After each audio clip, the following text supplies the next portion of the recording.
किया, लेकिन नाम किसी का नहीं लिया है। सारे देवता आकाश में खड़े हैं, सब सोच रहे हैं कि भाई हमको बुलावेगा, हमारा नाम लेके बुलाएगा तो हम जरूर उसकी मदद करने जाएंगे, पर हमारा नाम नहीं ले रहा तो हम क्यों जाएं? भोले बाबा भी खड़े थे। भोले बाबा ने कहा कि देखो उसको इतना भी नहीं याद रहा, बम बम बम बम कर देता तो भी मैं चला जाता, एक बार भी नहीं बुला रहा। दुर्गा जी ने वही खड़ी थी, दुर्गा जी ने कहा कि हमको भी नहीं बुला रहा है, हम तो इसको अभी 1 मिनट में बचा लेते। अरे हमारे तो तमाम नाम हैं, खाली मैया कह के बुला लेता तो भी चलेगा। भगवान ने सोचा कि किसी का नाम नहीं ले रहा है तो किसका नाम माना जाए भाई? भगवान कहते हैं जिसमें किसी का नाम नहीं वो सब मेरा नाम है। और यूं मान के भगवान गरुड़ पर सवार होकर गजराज को बचाने के लिए चल पड़े। गरुड़ को देखा कि गरुड़ की गति मंद है, तो भगवान ने गरुड़ से भी छलांग लगा दिया और तीव्र गति में दौड़कर हेड़ा हाथी को बचाने का उपाय करने लगे। जब हाथी ने देख लिया कि नारायण प्रभु मेरे निकट आ गए हैं, तब उसने प्रार्थना किया, शांत वरुण में गृहीत यार्तो दृष्ट्वा गरुत्मतिं हरिकुलोपात चक्रम उचित सांबुजकरं गिरिमाह गच्छन् नारायण खिल गिरो भगवन् नमस्ते। जब उसने देख लिया कि प्रभु गरुड़ छोड़कर मेरी रक्षा के लिए आ गए, तो डूबते डूबते एक कमल अपने सूंड से तोड़कर कमलाकांत के चरणों में चढ़ा दिया। भगवान ने देखा कि ये तो बिल्कुल डूबा जा रहा है, तुरंत भगवान ने उसके सूंड को पकड़कर बाहर खींच लिया। और जब भगवान ने उसको खींचा तो मगर भी उसके साथ खींचता चला आया। सुदर्शन चक्र से उस ग्राह का मुख फाड़ दिया और गजराज का उद्धार कर दिया।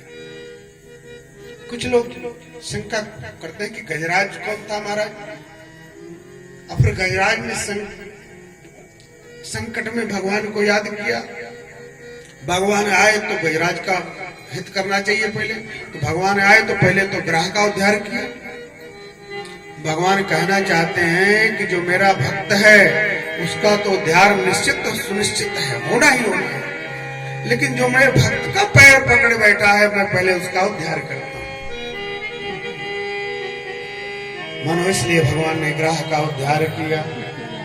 सुखदेव बाबा कहते हैं राजन ये गज और ग्राह दोनों ही पूर्व जन्म के शापित थे।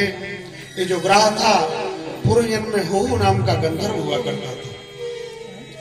हमेशा प्रयास करना, हंसी मजाक करना इनका काम रहता है, लोगों का मनोरंजन ही करते रहते थे। एक बार देवलमान नाम के ऋषि नदी में स्नान कर रहे थे, उसको प्रयास हुआ और नदी में गया, डुबकी मार के बाबा जी का पैर पकड़ लिया। बाबा जी तो बड़ी जोर से चिल्लाए, अरे बचाओ बचाओ। इतने में निकल गया, क्यों महाराज जी मजा आ गया कि नहीं, डर गए? बोले अरे मूर्ख, मैं भगवान की कितने प्रेम से वंदना कर रहा था, पूजन कर रहा था, और तुमने मेरे पूजा पाठ में विघ्न डाल दिया। इतना तेरे पैर पकड़ने का शौक है तो जा आज से मगर बन गया। चरणों में विनय किया तो महात्मा को दया आ गई। बोला ठीक है बेटा, जाओ ऐसे ही पैर पकड़ते रहना तो एक दिन तेरा उद्धार हो जाएगा। ये हाथी जो था इंद्रदुम्न नाम का राजा हुआ करता था। एक बार अगस्त ऋषि आए कहीं से, राजा ने प्रणाम किया, अपनी माला निकाल कर राजा को दिया।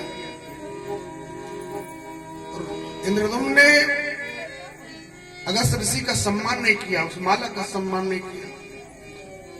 अगस्त ऋषि जब पीछे मुड़ के देखे, करे तो मेरा माला निकाल के फेंक दिया। राजा को श्राप दे दिया कि तुम इतने मदान दो, संत महात्मा को भी नहीं पहचानने, जाओ हाथी बन जाओ। सो हाथी बन गया महाराज। आज इस कुंजर देह से परमात्मा को भजन करता हुआ भगवान के द्वारा उद्धार हो गया।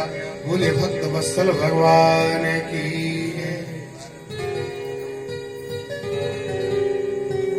इस प्रकार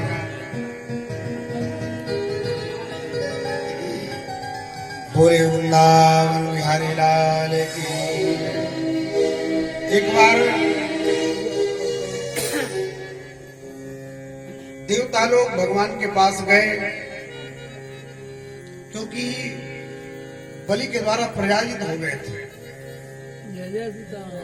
भगवान से कहा, महाराज देखिए हमारा बल पराक्रम सब जो है छिन गया, अब हम क्या करें।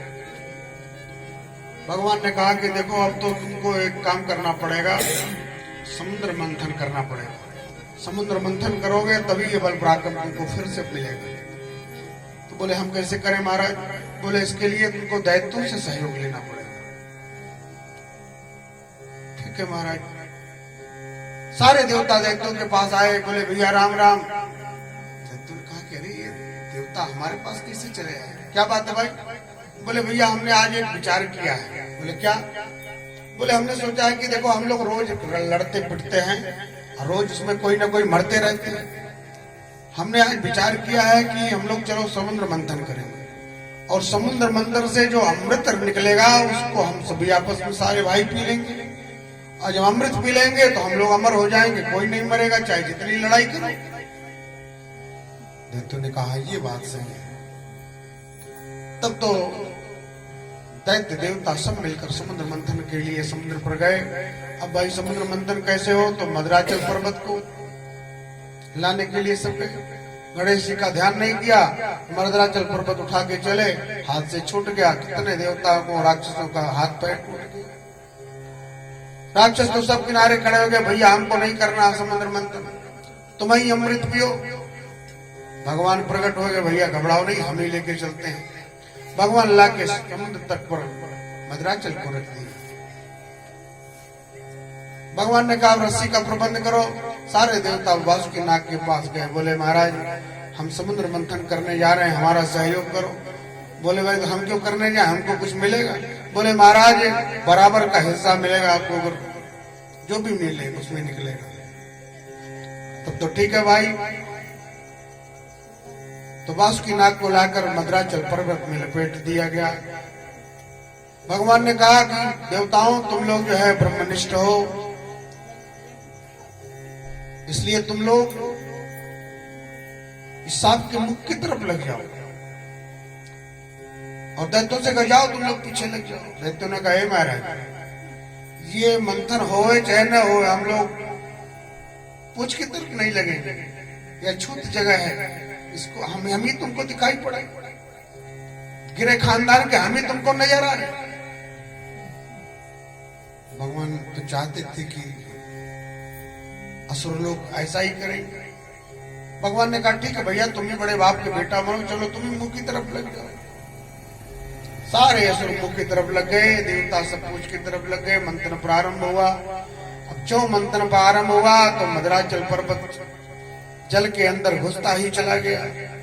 सारे देवताओं में हाहाकार मच गई। महाराज भगवान तुरंत कच्छप का रूप धारण करके अपने पीठ पर मदराचल को धारण कर लिया। बोले कच्छप भगवान की जय। अब मंथन प्रारब्ध हुआ महाराज। तो कामधेनु गाय प्रकट हुई जो ऋषियों को दान में दी गई। पुनः मंथन प्राप्त हुआ तो चंद्रमा प्रकट हुआ जो भोले बाबा के मस्तिष्क पर विराजमान हुआ, जिससे भोले बाबा चंद्रमौली कहलाए। मंथन हुआ, फिर विष निकला। अब तो विष के इतना विष निकला महाराज, इतना भयंकर विष निकला कि सारे देवता छटपटाने लगे। पूरे त्रिलोक में हाहाकार मच गया। सारे देवता भागे भागे भगवान के पास गए, बोले प्रभु हम तो सब चले जा रहे हैं, हमारे बचने का उपाय करो प्रभु। भगवान ने कहा भाई ये काम तो हमारा नहीं है, विष विष पीना हमारा काम नहीं है, कि भोले बाबा का ही काम होने के पास लेके जाओ। सारे देवता विष का कलश लेके भोले बाबा के पास गए। बोले सरकार रक्षा करो। बोले किससे? बोले इस विष से। क्या मतलब है? बोले महाराज का पानी आप कर जाओ। भवानी बगल में बैठी है। बोले बाबा भवानी को कहते हैं देवी। देख रहे हो क्या देवता कह रहे हैं? देवता कह रहे हैं कि विष आप पी लो, तुम्हारी क्या राय है? भवानी ने सोचा कि अब हम क्या बताएं भाई, कोई स्त्री नहीं चाहेगी कि हमारे पति जहर पी लें, कि चाहेगी? नहीं चाहेगी। लेकिन जो है सती जी चूंकि भगवान के प्रभाव को जानती है, परोक्ष अनुभव करती है। प्रभु आपका तो अवतार ही कल्याण के लिए है, जिसमें सबका हित हो प्रभु, ऐसा आप करेंगे। बोले बाबा कहते इसका मतलब तुम भी चाहते हो कि हम विष पी ले? बोले नहीं नहीं महाराज, हम कहाँ कह रही हैं कि आप विष पी लो, हम तो ये कह रही हैं कि जिसमें सबका हित हो वो काम आप करो। भगवान ने कहा अच्छा ठीक है, लाओ देवताओं। और सारे देवता विष लेकर आ गए। भगवान भोलेनाथ अंजलि बांध कर विष पान करने लगे। फिर याद आया कि हमारे हृदय भवन में राघवेंद्र सरकार का नित्य निवास है, ये विष अगर मैंने पिया अंदर गया तो हमारे प्रभु को कष्ट होगा। तो भगवान ने रा कह के मुंह खोला और मां कह के बंद किया। रा कह के जितना विष था सब अंदर डाल लिया और मां कह के मुंह बंद कर लिया। राम नाम के बीच में सारा विष अटका लिया, न अंदर जाने दिया न बाहर ढूंढने किया। भोलेनाथ के गले में नीला नीला निशान दिखाई पड़ने लगा। भोले बाबा नीलकंठ उसी दिन से घोषित हो गए। एक नाम और भोले बाबा के नाम में जुड़ गया, बोले नीलकंठ भगवान की जय। उच्चस्वा घोरा आपके बार फिर से मंथन हुआ तो उच्चस्वा घोरा निकला जो बलि ने लिया। ऐरावत हाथी निकला जो इंद्र ने लिया। पुरः मंथन हुआ तो कौस्तुभमणि निकली जो नारायण की गली में शोभायमान हुई। पुनः मंथन हुआ तो पारिजातक वृक्ष निकला जो स्वर्ग में स्थापित किया गया। फिर मंथन किया गया तो जैसे नीले आकाश में अचानक बिजली चमक पड़ती है, ऐसे सागर की जल राशि के मध्य में भगवती श्री लक्ष्मी जी का प्रादुर्भाव हो गया। बोले लक्ष्मी नारायण भगवान की जय। अब लक्ष्मी जी इतनी सुंदर हैं कि सारे देवता, सारे जितने संत समुदाय बैठे, जितने राक्षस समुदाय बैठे हैं, सब मोहित हो गए। सब लक्ष्मी जी को पाना चाहते हैं। भगवान ने कहा देखो एक काम करो, सब लोग पंक्ति बना के बैठ जाओ और इनके हाथ में वरमाला है, जिसको चाहेंगे वो वरमाला डाल लेंगी, वही इनका पति हो जाए। अब लक्ष्मी जी वरमाला लेके चली तो सबसे पहले ऋषियों के लाइन में चली तो आगे ही दुर्वासा जी महाराज मिल गए। दुर्वासा जी को देखा तो बोले तपस्वी तो बहुत है, ये बहुत तपस्या किया है इन्होंने, लेकिन इनके नाक पर ही गुस्सा रहता है। तो यूं कह के आगे निकल गया। भोले बाबा का दर्शन किया। बोले वाह क्या बात है।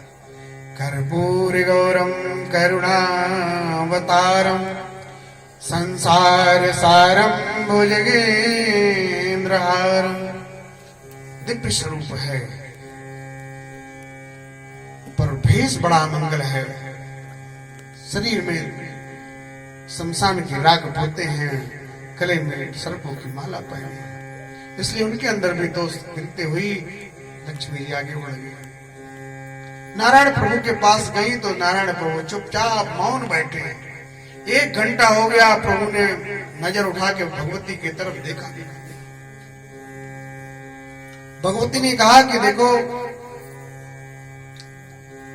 1 घंटे से इनके सामने मैं खड़ी हूं, एक बार भी चेहरा उठा के मेरी तरफ नहीं देखा। पर चाहे जो भी हो, ये दूषण नहीं, ये भूषण है। और जो विचार करके लक्ष्मी जी ने वरमाला नारायण प्रभु के कंठ में डाल दी। बोले लक्ष्मी नारायण भगवान की जय। देखिए लक्ष्मी जी तो सर्वदा नारायण की रही हैं, नारायण की ही रहेंगी। लक्ष्मी जी को आप माँ बना सकते हैं, बहन बना सकते हैं, बेटी बना सकते हैं, पर पत्नी नहीं बना सकते, क्योंकि अर्धांगिनी तो नारायण प्रभु की ही है। अब के बार पुनः मंथन हुआ तो धन्वंतरी भगवान अमृत का कलश लेकर प्रकट हुए। अमृत का कलश देखते ही दैत्य सब मौका मार झपट्टा मार के लेके भाग गए। 9 2 11 हो गए। देवताओं में हाहाकार मच गया, रे ले गए ले गए ले गया। भगवान प्रकट हो गए। देवताओं परेशान मत हो, जो हमारे आश्रित रहते हैं उनका गया हुआ पदार्थ भी वापस आ जाता है, और जो हमसे विमुख रहते हैं उनके मिले हुए पदार्थ उनसे छिन जाते हैं। भगवान ने मोहिनी का रूप धारण किया और देवताओं दैत्यों के बीच पहुंच गए। दैत्य आपस में लड़ाई कर रहे हैं, पहले हम पिएंगे, पहले हम पिएंगे। और जो मोहिनी भगवान का दर्शन दैत्यों ने किया, सब लड़ना झगड़ना बंद कर दिया।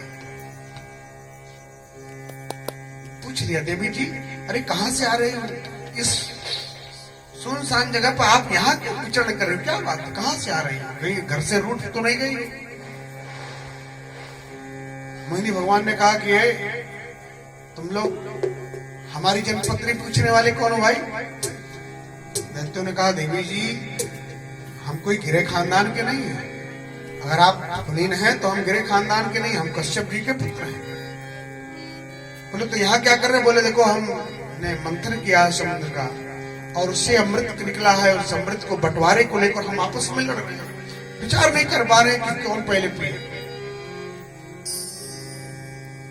अब तो हम आपको देख के हमारी सारी समस्या ही समाधान हो गई है। हम चाहते हैं कि अमृत हम आपके द्वारा पीना चाहते हैं। भगवान ने पहले तो थोड़ा जो है त्याग दिखलाया। भगवान ने कहा, राम राम राम राम, हमने तो कश्यप बाबा का नाम खूब सुना है, पर हम नहीं जानते थे कश्यप बाबा के इतने मूर्ख संतान होंगे। तुम लोग महामूर्ख। देवताओं ने कहे, देवी हमको हम मूर्ख कहां से नजर आते तुमको? बोले और नहीं क्या? अरे ये अमूल्य वस्तु, इतनी अमूल्य वस्तु अमृत है, और इसको पराई स्त्री पर, जिसको तुमको कोई जान पहचान नहीं है तुम्हारी, जिसको कभी जाने नहीं है, कभी देखा नहीं, और उसको सौंप रहे हो। अब तो दैत्यों के मन में और विश्वास जग गया। एक ने कहा कि लगता है बहुत पढ़ी लिखी है, किसी बड़े घराने की लगती है। अब तो सब आपस में ही निर्णय ले लेके चाहे जो भी कुछ हो, अब तो हम सभी अमृत पिएंगे तो इस देवी के हाथ से पिएंगे। देवी जी अब तो हम अमृत आपके हाथ से पिएंगे, अब तो प्रेम से आप पिलाओ। मोहिनी भगवान ने कहा, देखो एक बात, तुम आपस में हर बार झगड़ा कर लेते हो, और हम अमृत पिलाएंगे, कहीं कम बेसी हो गया तो हमसे झगड़ा नहीं कर बैठना। बोले क्या बात करती हो देवी जी, आप कुलीन घर की हो तो हम कोई गिरे खानदान के थोड़ी हैं, आप बिल्कुल प्रेम से पिलाओ, जैसे मन के वैसे, हम कुछ नहीं बोलेंगे। तब तो मोहिनी भगवान ने घड़ा ले लिया, हाथ लाओ हमारे हाथ में, पिलाना प्रारंभ किया। इशारा कर दिया देवताओं को, देवता भी आ गए। भगवान ने कहा, ये कौन लोग हैं भाई, कहां से आ गए? दैत्यों ने कहा, देवी जी आप इनके चक्कर में न पड़िए, हमारे सौतेले भाई, ये चाहते हैं कि अमृत हमको भी मिल जाए। भगवान ने कहा, देखो तुम लोगों का ये झगड़ा कब शांत होगा? एक काम करो, हम देख रहे हैं कि अमृत के घड़े में ऊपर ऊपर पूरा पानी भरा है, क्यों ना थोड़ा थोड़ा पानी पानी देवताओं को पिला दिया जाए, और जो अमृत नीचे नीचे है वो हम आपको पिलाएंगे, तो उनको भी संतोष हो जाएगा, झगड़ा मिट जाएगा। दैत्यों ने कहा, हाँ ये बात तो मुझको समझ में आई, ठीक है देवी जी आप पिलाइए। भगवान अमृत पान देवताओं को कराना प्रारंभ कर दिए। देवताओं को अमृत पिला रहे हैं और दैत्यों को अपने मधुर मधुर मुस्कान से निहार रहे हैं। एक दैत्यों में एक सर्वभानु नाम का दैत्य था, जो बड़ा ही बुद्धिमान था। उसने लगा कि उसको कहीं गड़बड़ हो रही है, तो चंद्रमा और सूर्य के बीच में देवता बन के आके खड़ा हो गया, और भगवान पिलाते गए, और जब उसका नंबर आया तो सूर्य चंद्रमा ने कहा, सरकार सावधान हो जाइए, नकली वाला है। तब तक भगवान ने उसको भी पिला दिया था। जो सूर्य चंद्रमा ने कहा तो भगवान के सुदर्शन चक्र प्रकट हो गए और उसका सर धड़ से अलग कर दिया। वही राहु और केतु के रूप में प्रकट हो गया महाराज। भगवान अमृत का कलश लेकर अंतर ध्यान हो गए। बोले भक्तवत्सल भगवान की जय, मोहिनी भगवान की जय। रात्रि का अधिक हो रही है, 10:15 हो गया है। अब हम लोग जल्दी से बावन भगवान की कथा की तरफ जल्दी से चलते हैं। देवता लोग अमृत पी के एकदम बिल्कुल पहलवान बन गए। शुक्राचार्य ने कहा कि महाराज बलि अभी भी कुछ बिगड़ा नहीं है, अगर हमारी बात सही सही मानते रह गए तो मैं आपको फिर से दोबारा स्वर्ग का सिंहासन दिला सकता हूं। तो महाराज क्या करें? बोले कुछ करना नहीं, बस केवल ब्राह्मणों का सेवा करना प्रारंभ कर दो। अब तो महाराज जो ही ब्राह्मण मिलता लंबी दंडवत होने लगी, चकाचक मालपुआ चबाए वो आया जा रहा है, प्रेम से बड़ी सेवा हो रही।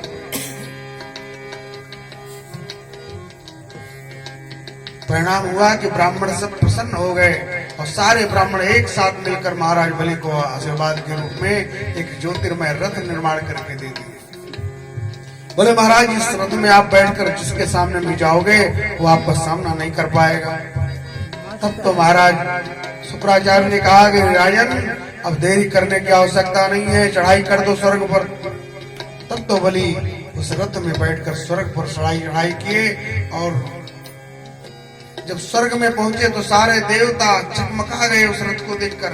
इतना ज्योति निकल रहा था उस रथ से महाराज, कोई सामना नहीं कर पा रहा और सारे देवता पता लगा भागकर स्वर्ग खाली कर दिया। फिर से बलि का अधिपत्य स्वर्ग पर हो गया। शुक्राचार्य ने कहा कि बलि अब जल्दी जल्दी यज्ञ करना प्रारंभ कर दो, क्योंकि 100 यज्ञ पूरा कर लोगे तो इंद्र पर गद्दी पर बैठने का तुमको प्रमाण पत्र मिल जाएगा। अच्छा गुरुदेव। अब तो बलि महाराज यज्ञ पे यज्ञ करना प्रारंभ कर दिए। इधर देवता लोग भटक भटक रहे थे बेचारे, सब भगवान के पास पहुंचे कि भगवान प्रार्थना कर लेंगे, प्रभु त्राहि माम रक्षा करिए महाराज। बोले महाराज बलि ने हमारा सब कुछ छीन लिया। उधर जो है देवताओं की माता अदिति बहुत दुखी है। एक बार कश्यप जी से प्रार्थना की कि प्रभु कोई उपाय करिए, क्यों नहीं करते? हमारे पुत्र देखिए कितने दुखी हैं, जंगल जंगल में भटक रहे हैं बेचारे, उनका सब कुछ छिन गया है। तो कश्यप जी ने कहा देवी एक उपाय है, अगर तुम कर सको तो मैं बताता हूं। फाल्गुन मास में शुक्ल पक्ष में ये व्रत किया जाता है, पयो व्रत के नाम से जाना जाता है। प्रतिपदा से लेके द्वादशी पर्यंत तक 12 दिन तक दूध का आहार लेकर इस व्रत को किया जाता है। नारायण प्रभु की आराधना की जाती है। अदिति भैया ने कहा ठीक है प्रभु हम करेंगे। समय आने पर अदिति भैया ने व्रत उठाया और निर्विघ्न ये व्रत पूरा भी हुआ। नारायण प्रभु प्रकट हो गए, आशीर्वाद दिया, मां हम आपके घर में पुत्र के रूप में प्रकट होंगे। अदिति मैया खुश हो गई। कालांतर में अदिति मैया के गर्भ से वामन भगवान का प्राकट होता है। बोली वामन भगवान की जय।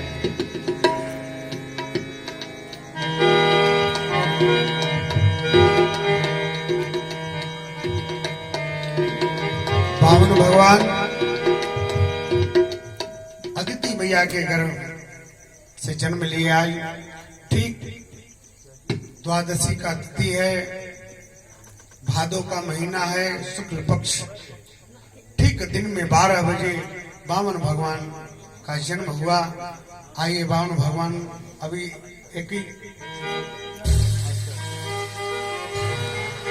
हम सभी वामन भगवान का प्रेम से दर्शन करेंगे। सारे देवता मिलकर भगवान का दर्शन करने आए।